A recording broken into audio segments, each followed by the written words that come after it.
नमस्कार बंधुरा आमी पुष्पांजलि चले एसेছি রান্নাঘরে আর তৈরি করব এই ভেজিটেবল চপ। আর ভেজিটেবল চপটা তৈরি করার জন্য কী কী জিনিসের প্রয়োজন হয় সেগুলো আপনাদের কাছে বলে দিচ্ছি। আর খুবই একটু ভিডিওটা একটু লেন্দি হবে, তার জন্য বলছি সবাই অবশ্যই একটু আমার ভিডিওটা প্রথম থেকে লাস্ট অবধি দেখলে অবশ্যই কিছু শিখতে পারবেন, নতুন নতুন টিপসও দেবো। সেই যে চলুন দেখি আমি রেসিপিটা কীভাবে তৈরি করেছি আর ভেজিটেবল চপটা তৈরি করার জন্য কী কী উপাদানগুলো প্রয়োজন হয় সেগুলো আমি আপনাদের কাছে দেখিয়ে দিচ্ছি। আমি বাজার থেকে সব জিনিস টাটকা নিয়ে এসেছি, আমি ফ্রেশ জিনিস ভেজিটেবল চপ করার জন্য নিয়ে এসেছি। আর আপনারা অবশ্যই এই জিনিসগুলো যদি ফ্রেশ আনা যায় বাজার থেকে, তাহলে দেখবেন চপটা তৈরি করার সময় আপনারা নিশ্চয় দেখতে পাবেন কি চপটা কত সুন্দর হয়। আর সবসময় যে কোনো জিনিস যদি টাটকা আনা হয়, ফ্রেশ জিনিস আনা হয়, তাহলে তার স্বাদটা দ্বিগুণ থাকে। তার জন্য বন্ধুরা সবসময় লক্ষ্য রাখবেন নিজের সবজিগুলো যেন ফ্রেশ হয়। এই জন্য আমি বাজার থেকে সব ফ্রেশ সবজি নিয়ে এসেছি, 2টো গাজর, একটা বিট আর একটা ক্যাপসিকাম আর 250 মটরশুঁটি। যেগুলো আমি নিয়ে এসেছিলাম সেগুলোকে অল্প অল্প করে নিয়ে নিয়েছি। আর এখানে 3টে পেঁয়াজ নিয়েছি, একটু কারি পাতা আর আদা লঙ্কা। এই হলো। আমি প্রথমে মটরশুঁটিগুলোকে ভালো করে ছাড়িয়ে নিয়েছি, তো সেগুলো আমি এইসব দেখাতে গেলে অনেক ডেন্দি দিই, তার জন্য আমি মটরশুঁটিটা আমি ছাড়িয়ে ধুয়ে ভালোভাবে 1-2বার ধুয়ে রেখে নিয়েছি। তারপরে ক্যাপসিকামগুলো কেটে নিলাম। তারপরে এবার আমি গাজরগুলোকে ছাড়িয়ে নিচ্ছি, গাজরগুলোকে চোকাগুলোকে ছাড়িয়ে নিয়ে আমি এগুলোকে মিহি মিহি করে কেটে নেব। এই ভেজিটেবল চপ করার সময় সবসময় সবজিগুলো কাটার সময় খুবই লক্ষ্য রাখতে হয় কি খুবই মিহি মিহি করে কাটতে হয়। যত এটা মিহি করে কাটবে তত এই ভেজিটেবল চপটা খুবই ভালো হয়। তার জন্য বলছি বন্ধুরা, যখন এইটা রান্না করবেন তখন অবশ্যই এই দিকে লক্ষ্য রাখবেন কি ভেজিটেবল চপগুলো যে সব তরকারিগুলো যেন মিহি মিহি কাটা হয়। সবজিগুলো কাটা যেন যত ভালো হবে তত দেখবেন রান্নাটা তত ভালো হয়। এই জিনিসটা আপনারা সবসময় লক্ষ্য রেখে রাখবেন। দেখেন আমার সবজিগুলো ভালোভাবে কাটা হয়েছে। এবার গাজরগুলোও ভালোভাবে কেটে নিলাম, সম্পূর্ণভাবে মিহি এইভাবে আপনারা কাটবেন সবসময় যখনই ভেজিটেবল চপ করবেন। আমার সব সবজি কাটা হয়ে গেছে। এবার আমি বিটটা দেবো। বিটটা যেহেতু বড় সাইজের, আমি অত বড় বিটটা দেবো না, যেহেতু আমাদের ফ্যামিলি মেম্বার কম। আপনারা অনেকগুলো ভেজিটেবল চপ যদি রাতেরবেলায় করবো তাহলে কতগুলো কে খাবে, তার জন্য আমি বিটটা অর্ধেকটা দেবো। আপনার নিজের মেম্বার অনুসারে নিজের কোয়ান্টিটিও দেবেন। আপনার ফ্যামিলিতে কেমন মেম্বার আছে সেই অনুসারে আপনারা সবজিপাতিটা ওই অনুসারে কোয়ান্টিটিও বড় বেশি কম করতে পারেন। এটা আপনাদের ইচ্ছা উপরে নির্ভর করে। আমি যেহেতু মেম্বার কম আছে তার জন্য ক্যাপসিকামটা আমি এই বিটটা আমি অর্ধেকটা দেবো। আর অর্ধেক বিটটা আমি ছাড়িয়ে নিয়েছি, যেহেতু এটাকে আমি জুস করে খেতে সুবিধা হয়ে যাবে। আর এই বিটের জুস শরীরের জন্য খুবই উপকারী। আপনারাও আমি মাঝে সাঝে খেতে থাকি, আপনারাও এই বিটের জুস অবশ্যই একবার করে খাবেন, শরীরের জন্য তো খুবই উপকারী। আর যেহেতু এই বিটটাও সবসময় পাওয়া যায়, কিন্তু এই সময় ঠান্ডার সময় একটু বেশি টাটকা পাওয়া যায়। আর টাটকা সবজির যে আলাদা মজা থাকে। চলুন দেখি আমি রেসিপিটা করার জন্য কী কী জিনিস নিয়ে নিয়েছি। এবার সবকটা আমি কেটে নিলাম। এবার ক্যাপসিকামগুলোকেও সব আমি কেটে ভালোভাবে রেখে নিলাম। আপনারা এইভাবে কেটে নেবেন। তারপরে আমি এখানে কারি পাতা অ্যাড করব। কারি পাতাটা আমি যেহেতু আমার ঘরেই কারি পাতা গাছ রেখেছি, তার জন্য কারি পাতাটা আমি বেশি করে নিয়ে নিয়েছি। আপনারা চাইলে এখানে ধনিয়া পাতাটাও অ্যাড করতে পারেন, কিন্তু যেহেতু আমার ফ্যামিলিতে ধনিয়া পাতাটা খায় না, খুব কম জন খায়, তার সাথে আমি খাই, কিন্তু আমার স্বামী এটা ধনিয়া পাতাটা একদম পছন্দ করে না। তার জন্য যেহেতু আমি ঘরে যখন উনি আজকে বাড়িতে আছেন, তাই ওনার জন্যেও কিছু তৈরি করছি, তার জন্য আমি ধনিয়া পাতাটাও অ্যাড করলাম। না হলে ধনিয়া পাতাটা দিলে সবাই ধনিয়া পাতার গন্ধটাও সহ্য করতে পারে না। তার জন্য আমি যারা খায় না তাদেরকে জোর করে দেওয়া কোনো যুক্তি হয় না। তার জন্য আমি ধনিয়া পাতাটাও না দিয়ে কারি পাতাটাও অ্যাড করলাম। আপনার যদি ইচ্ছা হয়, আপনারা যদি সবাই বাড়িতে ধনিয়া পাতা খান, তাহলে আপনারা অ্যাড করতে পারেন। এটা হচ্ছে অপশনাল, কোনো বাধ্যতা নয় যে ধনিয়া পাতা দিতেই হবে না, কারি পাতা দিতে হবে, এইসব কিছু বাধ্যবাধকতা নেই। আপনার ইচ্ছা হলে ধনিয়া পাতাটাও অ্যাড করে দিন, কিন্তু আমাদের বাড়িতে খায় না, তার জন্য আমি ধনিয়া পাতাটা দিলাম না। এবার আমি ধনিয়া পাতাতেও বাদ দিয়ে কারি পাতা দিয়ে কারি পাতাগুলোকে মিহি মিহি করে কেটে নিয়েছি। যেহেতু আমার বাড়িতে কারি পাতা গাছটা আছে, বেশি বড় সাইজের নেই, কিন্তু ছোটো গাছ হলেও অনেক পাতা হয়ে আছে। তো আমি একটা শাখা পুরো কেটে নিয়ে চলে এসেছিলাম। এবার কারি পাতাগুলোকে মিহি করে কেটে নিয়েছি। এবার পেঁয়াজগুলোকেও সেইভাবে কুচি করে কেটে না, আমি পেঁয়াজটা লাস্টে কাটছি, এই জন্য আমার পেঁয়াজ কাটার সময় খুব অসুবিধা হয়। পেঁয়াজ কাটার সময় চোখে অত জল পড়ে, আমি পেঁয়াজ কাটার পর আর কিছু কাটতে পারি না, চোখে তাকাতেও পারবো না, তার জন্য আমি পেঁয়াজটা লাস্টে কাটলাম। আর আপনাকে বলে রাখছি বন্ধুরা, পেঁয়াজটাও অবশ্যই এখানে দেবেন, পেঁয়াজটা দিলে এর ফ্লেভারটা একটু বেশি ভালো লাগে। আর ধনিয়া পাতা সাথে কারি পাতাটা অবশ্যই অ্যাড করবেন। আর যদি ধনিয়া পাতা কারি পাতা না খান, তাহলে ধনিয়া পাতাটা অবশ্যই অ্যাড করবেন। কারণ এই যে কাটলেটটা তৈরি করা হচ্ছে, মানে এই ভেজিটেবিল চপটা, এখানে ধনিয়া পাতা দিলে এর ফ্লেভারটা একটু আলাদা আসে, আর খেতেও খুবই দুর্দান্ত হয়। এই দিকে অবশ্যই লক্ষ্য রাখবেন। আর এবার আমি সবকটা কাটা হয়ে গেছে আমার। এবার আমি লাস্টের সময় পেঁয়াজটা কেটে কাঁচা লঙ্কাটা 3-4টা কাঁচা লঙ্কা আমি এখানে কেটে অ্যাড করে দেবো। হ্যাঁ, তারপরে আদাটাকে আমি কাটলাম না, এখানে আদাটাকে আমি ক্রস করে নেব। আপনারা যদি ইচ্ছা হয় তাহলে কেটে নিতে পারেন, কিন্তু আমি এখানে আদাটাকে ক্রস করে আমি রেখে দেবো। দেখুন, আদাটাকে ক্রসের সাহায্যে আমি ক্রস করে নেব। আপনারা চাইলে এটাকে ছোটো ছোটো আকারে কেটে নিতে পারেন, কিন্তু আমার মনে হয় ক্রস করলে বেশ ভালো হয়, তার জন্য আমি এটাকে ক্রস করে নিলাম। আর দেখুন, আমার আদাটা এইভাবে কেটে ক্রস করে দেবে, তাড়াতাড়িও হয়ে যায় আর জিনিসটা ভালো হয়। তাদের আমি এইভাবে করতাম। আবার ইচ্ছার মতন আপনারা আদাটা কাটবেন। এবার আমার সবকটা কাটা হয়ে গেছে। এবার আমার তৈরি করা পালা। যে কোনো জিনিসটা করার সময় দেখবেন, লক্ষ্য করে থাকবেন, সবজিগুলো কাটার সময় বেশি দেরি লাগে, কিন্তু আয়োজন করার সময় বেশি সময় লাগে না। যখন এটা তৈরি করবে তারটাও বেশি সময় লাগে না। দেখেন, আমি এইভাবে এবার কড়াইটা গ্যাসের উপরে চাপিয়ে দিয়েছিলাম। এখানে একটু মশলা ভেজে নেবো। মশলা মানে সেখানে একটু গোটা জিরে, গোটা ধনিয়ে, তারপরে একটু এলাচ, লবঙ্গ, তারপরে একটু দারচিনি দিয়েছি। এটাকে একটু শুকনো কড়াইতে ভেজে নিতে হবে। ভেজে নিয়ে যেহেতু এই মশলাটা আমি এখানে অ্যাড করার জন্য আমি এটা ভাজছি। আপনার এটাকে বেশি লাল করে ভাজা যাবে না, অল্প একটু গন্ধ ছাড়তে লাগলে মশলা থেকে এটাকে তুলে রেখে দিতে হবে। আমি এটা তুলে নিলাম, নিয়ে এবার কড়াইতে সেই যে গরম হয়েছে কড়াইতে, সেটা আমি তেল অ্যাড করে দিলাম। সরষের তেল আমি অ্যাড করব। আপনারা এখানে সরষের তেল দিলে ভালো হয় জিনিসটা। আমি সরষের তেলটা দিয়ে তারপরে একটু এখানে 5 ফোড়ন দিব, তারপরে একটু গোটা জিরে, তারপরে একটু মেথি দানা দেবো। আর এখানে এসব দিয়ে আমি একটু এটাকে ভালোভাবে ভেজে নেবো। তারপরে এখানে এসব দিয়ে ভালোভাবে ভাজতে দেখবেন এটা একটু গন্ধ বেরোবে। মেথির গন্ধটা খুবই ভালো লাগে। অবশ্য আপনারা লক্ষ্য রেখে থাকবেন কি মেথির গন্ধটা কত ভালো লাগে কোনো জিনিসে দিলে। এবার আমি এখানে আদা কুচি আর লঙ্কা কুচিগুলোকে অ্যাড করে দিলাম। আদা লঙ্কা কুচিগুলোকে দিয়ে ভালো করে নাড়তে দেখবেন একটু আদা লঙ্কা কুচিগুলো হয়ে যাবে। তখন এখানে সামান্য একটু কি অ্যাড করতে হবে বলো তো, পেঁয়াজটা, যে পেঁয়াজটা আমি কেটে রেখেছি সেই পেঁয়াজটাকে এখানে অ্যাড করতে হবে। পেঁয়াজটা অ্যাড করে দিয়ে নাড়তে দেখবে পেঁয়াজটা যখন একটু সোনালি রং চলে আসবে, পুরো ভাজা হয়ে যাবে পেঁয়াজটা, তখন এখানে সব সবজিগুলো অ্যাড করে দিতে হবে। দেখেন, আমি পেঁয়াজটা আমার ভাজা হইতে রেখেছি। পেঁয়াজটা দিয়ে অনেক সময় একটু ভাজতে হবে। তারপরে এখানে আমি অ্যাড করে দিলাম কারি পাতা। যে কারি পাতাগুলো কেটে রেখেছিলাম সেগুলো আমি অ্যাড করে দেবো। যেহেতু আমি কারি পাতা তো আগে থেকে দিলাম না, প্রথমে দিয়ে দিলে কারি পাতা তো পোড়া হয়ে যায়। তখন দেখবেন কারি পাতা যদি একটু পুড়ে যায়, লাল হয়ে যায়, তখন ভালো লাগে না, স্বাদ তো থেকে যায়। তার জন্য কারি পাতাটা আমি পরে দিলাম। পেঁয়াজের পরে দিয়ে আমি এটাকে ভেজে নিলাম একটু। তারপরে সব সবজিগুলো এখানে একের পরে অ্যাড করে দেবো। ক্যাপসিকাম, গাজর, বিট, মটরশুঁটি যা আছে সব আমি এখানে একসাথে ঢেলে দিলাম তেলের উপরে, পেঁয়াজের উপরে, নিয়ে এটাকে ভালো করে ভাজতে হবে। এবার ভাজার সময় সামান্য একটু লবণ অ্যাড করে দিতে হবে। লবণটা অ্যাড করে নিই আমি, আপনারা এখানে লবণটা অ্যাড করে দেবেন। পেঁয়াজ ভাজার সময় আমি লবণটা অ্যাড করে নিই, যেহেতু আপনারা এখানে লবণটা অ্যাড করে তারপরে এটাকে কিছু সময় জন্য চাপা দিয়ে ভাত ছড়িয়ে দিতে হবে। কারণ একটু লবণটা দিলে ভালোভাবে সবজিগুলো সিদ্ধ হবে।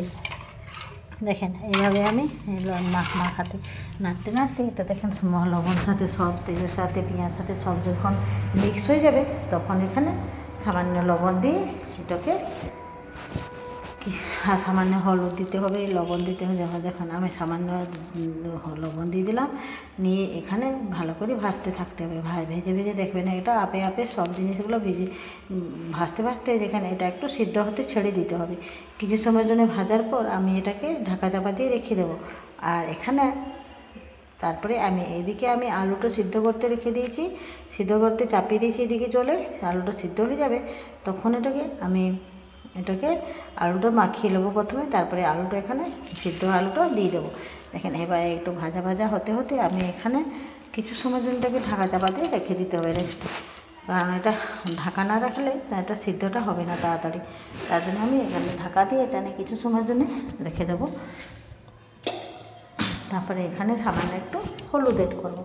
হলুদটা যেহেতু অ্যাড করছি, সামান্য একটু হলুদ দিলে এটা সামান্য একটু এখানে হলুদ সাথে সাথে একটু সামান্য জিরে গুঁড়োও অ্যাড করে দেবো, কারণ এই জিরে গুঁড়োটা আমার ঘরে ভাজাই জিরে গুঁড়ো, ঘরে তৈরি করা জিরে গুঁড়ো, তার জন্য কোনোই অসুবিধা হবে না। ঘরেই সব আমি জিরে গুঁড়োটাও তৈরি করে রেখেছিলাম, তার জন্য ঘরে তৈরি করা জিরে গুঁড়োটা আগে থেকে যেটা তৈরি করে রাখা ছিল, জিরে গুঁড়ো ধনিয়া গুঁড়ো, সেগুলো আমি এক চামচ করে সব অ্যাড করে দিলাম। যেহেতু মশলাটা একটু এই যে পুরটা তৈরি করছি এইটার জন্য ভালোভাবে হয়, আর যত এখানে ভালোভাবে হবে পুরটা তত খেতে এই ইয়েটা খুবই ভালো লাগবে, যেটা কি আপনারা বলছি ভেজিটেবিল চপটা খুবই ভালো লাগবে আমাদেরকে।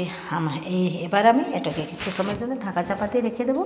আপনারা এটাকে ঢাকা চাপা দিয়ে গ্যাসের ফ্লেমটা লো করে আমি রেখে দেবো, নিয়ে তারপরে যতক্ষণ এটা হতে থাকবে ততক্ষণ আমি আলুটা আমার সিদ্ধ করতে দিয়ে দিয়েছিলাম। তারপরে এইদিকে যে মশলাটা আমি ভেজে রেখেছিলাম সেটা আমার ঠান্ডা হয়ে গেছে, ওটাকে আমি এবার মশলাটাকে গুঁড়ো করে দেবো। মশলাটা যখন গুঁড়ো করবে তখন দেখে এই একটা মিক্সিং জারে মশলাটা দিয়ে আমি মশলাটাকে গুঁড়োটা করে নেবো। দেখেন আমার মশলাটা গুঁড়ো হয়ে গেছে, এবার আমি এটাকে একটা পাত্রতে ঢেলে রেখে দেবো। মশলাটা গুঁড়ো হওয়ার পর আমি এটাকে পাত্রতে ঢেলে রেখে নিয়ে তারপরে দেখবো আমি আলুটা আমার সিদ্ধ হলো না। আলুটা যদি সিদ্ধ না হয়েছে তাহলে তো হবে না, তার জন্য আলুটা আমি আগে থেকে সিদ্ধ করতে বসিয়ে দিয়েছিলাম। দেখেন আলুটা আমার দুটো আলু নিয়ে নিয়েছি, পুরো সিদ্ধ হয়ে গেছে, গরম আছে, তার জন্য গ্লাসের সাহায্যে আমি এটাকে ভালো করে ঠুকে দেবো, নিয়ে এই আলুটা আমার সিদ্ধ হয়ে যাবে যতক্ষণ। এবার আমি আলুগুলোকে যেহেতু গরম গরম আছে সেই জন্য আলুগুলোকে আমি একটা গ্লাসের সাহায্যে মেশ করে নিয়েছি। আমি মেশর মেশিনটাতে আর লাগালাম না, এই গ্লাসের সাথে দুটো আলুটাকে ঠুকে নিলাম, নিয়ে এবারে আলুগুলোকে মেশ করে দিতে এবার আমি ঢাকনাটা খুলে দেখছি আমার এইটা কত দূর হয়েছে। দেখেন আমার এই ভাজাটা একদম অবশ্যই হয়ে গেছে। এবার সাথে আমি এখানে আলুটা এখানে মিক্স করে দেবো। আলুটা দেওয়ার আগে আমি যে মশলাটা অ্যাড করেছি, মশলাটা ভেজে রেখেছিলাম, মশলাটা আগে আমি অ্যাড করে দিলাম, তার সাথে আলুটাই এখানে অ্যাড করে দেবো। যেহেতু আলুগুলো গরম গরম আছে তার জন্য এটা হাতের সাহায্যে আমি বার করে খুন্তির সাহায্যে সেখানে অ্যাড করে দিলাম।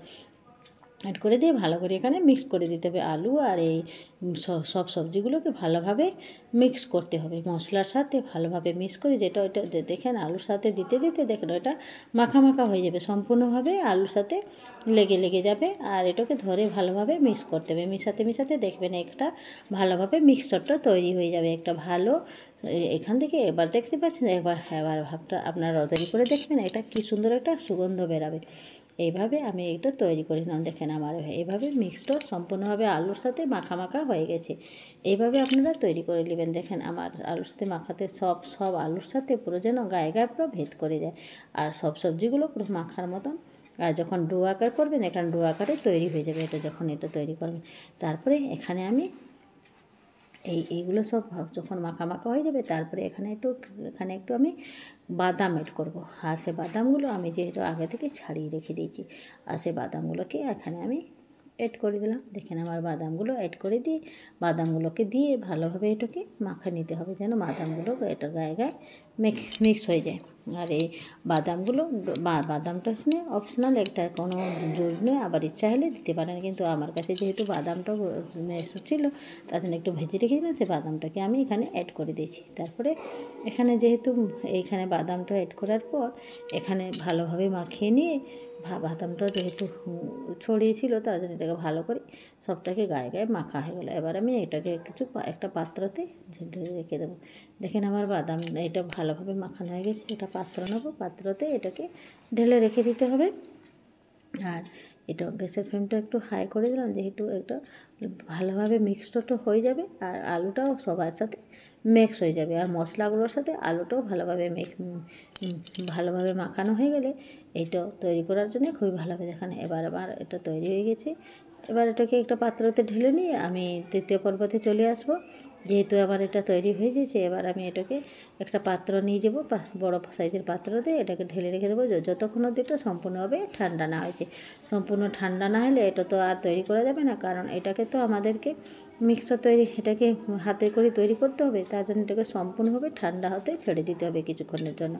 এটা সম্পূর্ণভাবে ঠান্ডা হয়ে যাবে, তখন ঠান্ডা হচ্ছে তো তখন আমি এটা যেটা যার সাহায্যে এটা তৈরি করব সেই মিশ্রণটা আমি তৈরি করে নেবো। যেখানে আমার এটা ভালোভাবে মাখানো হয়েছে, এটাকে ঠান্ডা হতে ছড়িয়ে দিয়ে রেখে দেবো যেন এটা তাড়াতাড়ি ঠান্ডা হয়ে যায়। এরপর আমি আর তৃতীয় স্টেপে যাব, যে মশলাটা ঘোল তৈরি করব। এবার আমি এখানে যেহেতু আমার আজকে পাউরুটির গুঁড়োটা নেই, তার জন্য আমি এখানে কোট দেওয়ার জন্য একটু পাউরুটি গুঁড়ো দরকার হয়। সেই পাউরুটি গুঁড়োটা আমার শেষ হয়ে গেছে, যেহেতু পাউরুটিগুলো, তার জন্য আমি একটু কর্নফ্লাক্স নিয়েছি।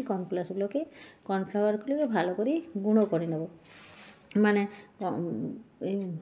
নিয়েছি আমি এখানে একটু কর্নফ্লাওয়ার নিয়েছি, কর্নফ্লাওয়ার নিলাম এখানে বাতাতে, এখানে কর্নফ্লাওয়ারটা দিলাম, তারপরে একটু আটা গুঁড়ো দিয়েছি, আটা মানে রুল ময়দাটাকে দিয়ে একটু কর্নফ্লাওয়ার দিয়ে আমি এখানে সামান্য লবণ দিয়ে এবার আমি এইটা গুঁড়োটা তৈরি করব। দেখেন এইটাকে পেস্টটা তৈরি করব, যেহেতু এই ময়দাটা দিয়ে দিলাম, তারপরে কর্নফ্লাওয়ার আমি এখানে কত দেবো দেখতে পাচ্ছেন তো। দেখেন আমি দু চামচ মতন এখানে কর্নফ্লাওয়ার দেবো। আপনার বেশি কর্নফ্লাওয়ারটাও দেওয়া যাবে না। আমি 2 চামচ মতন এখানে, বড় চামচ হলে 1 চামচ যথেষ্ট। দেখেন আমি বড় চামচটা নিয়েছি, এই বড় চামচের সাহায্যে আমি কর্নফ্লাওয়ারটা অ্যাড করে দেবো। আমি 2 চামচ অ্যাড করলাম, যেহেতু অনেকগুলো আমার করা হবে তার জন্য আমি 2 চামচ কর্নফ্লাওয়ার, আপনার নিজের পরিমাণ মতন আপনারা কর্নফ্লাওয়ারটা দিবেন। কর্নফ্লাওয়ার দিয়ে সামান্য একটু লবণ দিয়ে, এখানে আর কিছু ইউজ করতে হবে না। এইটা দিয়ে আমি এটা তৈরি করে নেবো, একটা পেস্ট তৈরি করব, যেটা কি এটার সাহায্যে আমাকে ভাজতে হবে। এই পেস্টটা তৈরি করে সামান্য একটু জল দিয়ে আমাকে পেস্টটা সামান্য, ডাইরেক্ট জলটাও অ্যাড করে দিবেন না, একটু সামান্য জল দিয়ে এটাকে ঘোলটা তৈরি করতে হবে। এই ঘোলটা তৈরি করার জন্য আমাকে সামান্য একটু জল দিলে, কারণ একবারই জলটা যদি ঢেলে দিই তাহলে বেশি কনসিস্টেন্সিটা ঠিকভাবে রাখতে হবে মেজারমেন্টটা, তার জন্য অল্প অল্প জল দিয়ে এটাকে গুলতে হবে। গুলে দেখবেন এটা সম্পূর্ণভাবে থিকনেসটা ঠিকই থাকবে। সেই মতন আপনাদেরকে একটু আন্দাজ করি, দেখেন এইভাবে থিকনেস রাখতে হবে। এটা বেশি জলও রাখবে না, বেশি গাঢ়ও করা যাবে না, এইভাবে থিকনেস রেখে দিতে হবে। তারপরে আমি এবার আমার একটু ঠান্ডা হয়ে গেছে, দেখতে পাচ্ছেন তো, হাতে লাড়া যাচ্ছে। আমি এবার একটু সিলিন্ডারের মতন করি একটা করি সব কটা বানিয়ে নেবো। যেমন ভেজিটেবিল চপ যেমন তৈরি করা হয় সেই মতন সিলিন্ডার সাহায্যে সিলিন্ডার আকৃতি, আবার নিজের আকৃতি আপনারা দিতে পারবেন, কিন্তু আমি এখানে সিলিন্ডার আকৃতি দিয়ে আমি সব কটা এবার তৈরি করে নেব। এইটা খেতে আবার আপনাদেরকে বলেই রাখছি বন্ধুরা, আপনারা এইভাবে এই রেসিপিটা আমার প্রথম থেকে লাস্ট অবধি দেখতে থাকার জন্য আপনাকে অসংখ্য ধন্যবাদ। আর আমার এই রেসিপিটা আপনাদের যদি একটু ভালো লেগে থাকে অবশ্যই একটু লাইক করবেন আর শেয়ার করবেন। শেয়ার করতে যেন ভুলবেন না। আপনারা যদি নতুন বন্ধু হয়ে থাকেন তাহলে বন্ধুরা আপনারা অবশ্যই আমার বেল আইকনটা দেবেন, যেন আমার যেটুকু রেসিপি আমি তৈরি করি সেই রেসিপিগুলো তৈরি করার সাথে সাথে আমি ছাড়ার সাথে সাথে আপনার কাছে পৌঁছে যাবে। আপনি বেল আইকনটা রেখে দেবেন, আর লাইক কমেন্ট শেয়ার করতে যেন ভুলবেন না। আপনাদের একটা কমেন্ট আমাকে পড়তে খুবই উৎসাহ যোগায় নতুন রেসিপি তৈরি করার জন্য। তার জন্য বলছি বন্ধুরা, আপনারা অবশ্যই একটু লাইক আর কমেন্ট করবেন। আবার আমার ভিডিওটা কোথায় থেকে আপনারা দেখছেন অবশ্যই একটু লাইক করে জানাবেন। কোন ডিস্ট্রিক্ট থেকে আপনারা দেখছেন, কোথায় থেকে দেখছেন, কোন রাজ্য থেকে দেখছেন, সেটা দেখলে আমি উৎসাহ পাবো আমার ভিডিওটা কত দূর অবধি যাচ্ছে। আমি সেই জিনিসগুলো লক্ষ্য করে থাকি। আর সবসময় ভিডিও দেখার সাথে সাথে আপনাদেরকে লাইক কমেন্টও শেয়ারও করতে ভুলবেন না যেন। আর নতুন বন্ধু হয়ে থাকলে নিশ্চয় অবশ্য সাবস্ক্রাইবও করে দেবেন আমার চ্যানেলটাকে, যেন সবাই। আর একটু শেয়ার করবেন যেন অন্য বন্ধুদের সাথে দেখার জন্য সুযোগ করে দেবেন। দেখেন আমার ভেজিটেবিল চপ এগুলো সব তৈরি হয়ে গেছে ডোগুলো। এইবারে সিলিন্ডার আকারে করি আমি সবকটা তৈরি করে নিলাম। এইভাবে একবারই যদি তৈরি করে নিতেন তাহলে আপনাদের আমার ভাজা করার সময় সুবিধা হয় আর বেশি সময়ও লাগে না। এবার কড়াইতে আমি সানফ্লাওয়ার তেল অ্যাড করে দিলাম। এবার সানফ্লাওয়ার রিফাইন তেল আমি অ্যাড করে এটাকে তেলটা গরম হতে ছেড়ে দিলাম। তারপরে একটা একটা করে এখানে দিয়ে তার উপরে এই যে গুঁড়োটা করে রাখলাম, এই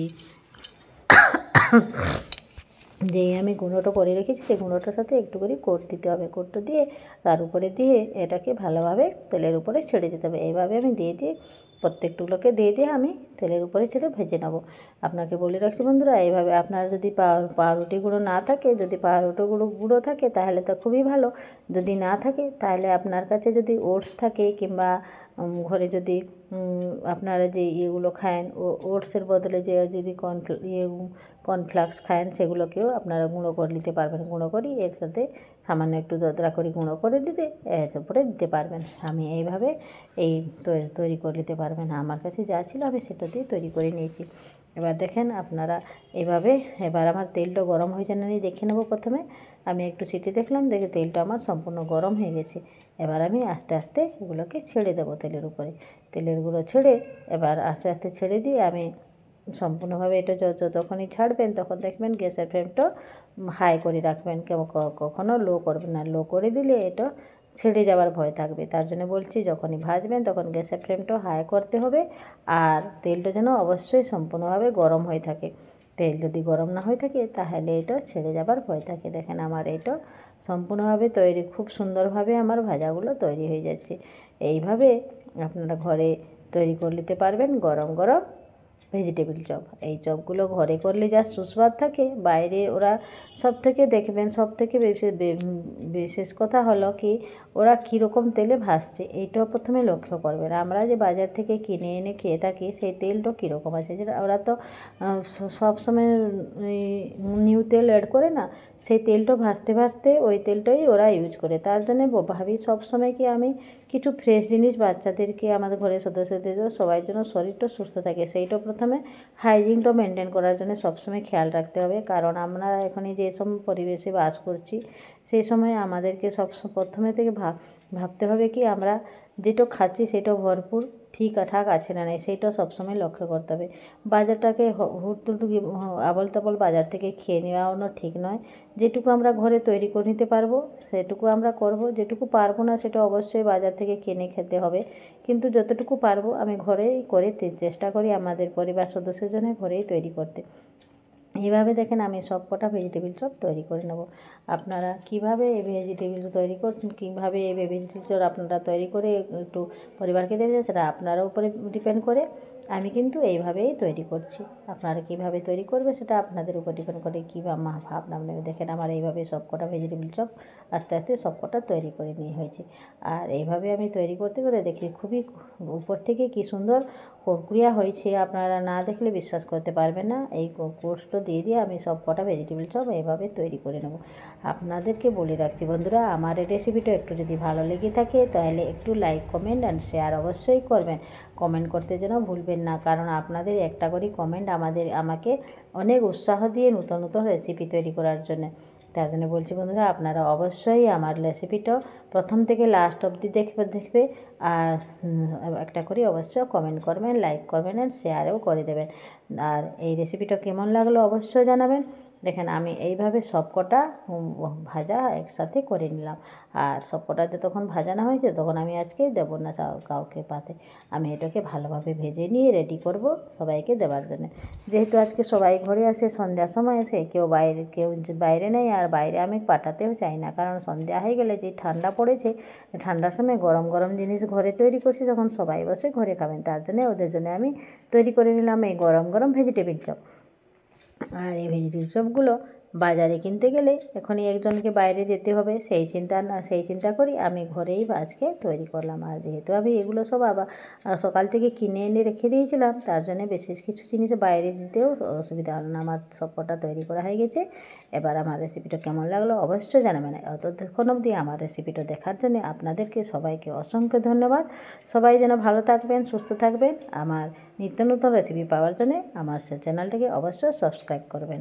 আমি এবার সবাইকে সব করে দেবো। ধন্যবাদ বন্ধুরা, আমার রেসিপিটা অতক্ষণ ধরে দেখার জন্য সবাইকে অসংখ্য ধন্যবাদ। এবার আমিও একটু টেস্ট করে নেবো, ভেঙে দেখবো, আপনাদেরকে দেখাচ্ছি কী সুন্দর হয়েছে ভিতরটা। দেখতে পাচ্ছেন তো? এইভাবে যদি আপনারাও তৈরি করে নিতে পারেন গরম গরম ভেজিটেবিল চপ।